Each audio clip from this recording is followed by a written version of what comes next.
Right here where we are now. Has anyone here been to Port Arthur in Tasmania? No?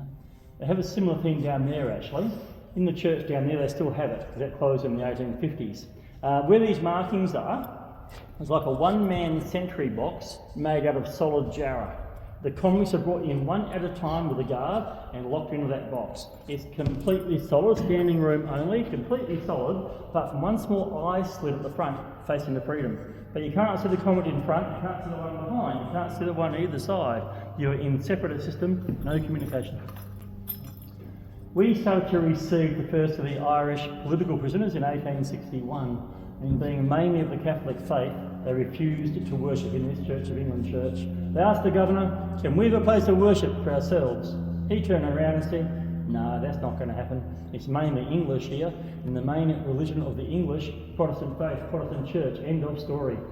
The free Catholic community outside got word the Catholic communists got no place to worship. So they decided, we'll do something about that. The free Catholic community outside raised money amongst themselves to have an area in here converted into a Catholic chapel. We're going down there in a moment, going in there to depreciate everything you see in there originally was paid for by the free Catholic community outside. This is a working church, by the way. It is consecrated and it's used regularly, mainly for weddings. Before COVID hit, we used to average about 10 weddings a year in here. I think we've had 2 this year. Anybody can apply to marry here. Most who choose to do so, they're ex-prisoners who served time here. They're the majority who choose to marry in here. Any questions? What's the oldest prisoner who came in here, and how old is he? Like, are there anyone, like, is the generation, right, who is coming to? Well, in the modern era, there's still quite a few of the prisoners from here still in prison. Oh, really? Yeah, but the convict period, no, definitely not, because the convict period finished in... yeah, but then their generations are still here residing in Australia. No, yeah, some would be, yeah. So yeah. do they come here for wedding, marriages? Oh, anyone can apply to marry. I don't keep a track of everyone coming but married, anyone can apply to marry here. But there'll be descendants, I dare say, from some of the convicts that would have come in here, I dare say. The last known convict to die in Western Australia, he arrived here in the convict ship in 1868, the very last ship that ever arrived here from Britain, and he died in the colony in 1936, just before the Second World War broke out. He came here on a sail ship as a convict, a man in chains, and he came here and he got released from the prison system. He eventually saw Federation, the creation of Australia as we know it today.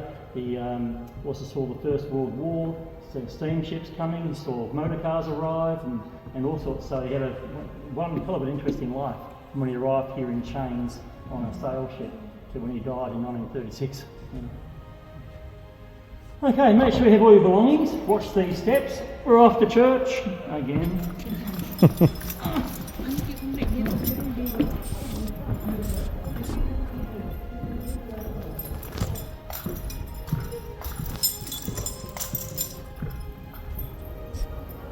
Wow, look at the nets. Yeah.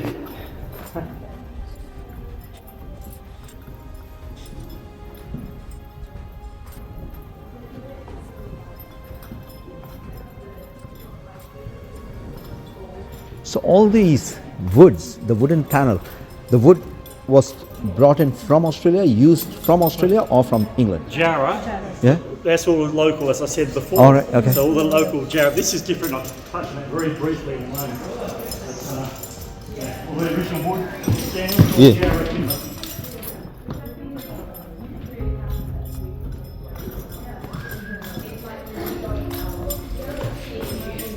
Such a huge prison. Yeah. The longest cell block in the southern hemisphere.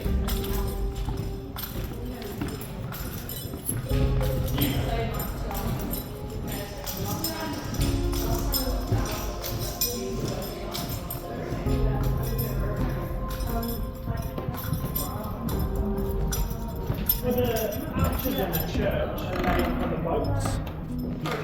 It's jarrah timber. Yeah, it's not from the boats. No, it's jarrah timber. It looks like a whole upturned ship, mind you. That's what I was thinking. We'll come back to these in a moment. Just want to head into the church and have a sit down.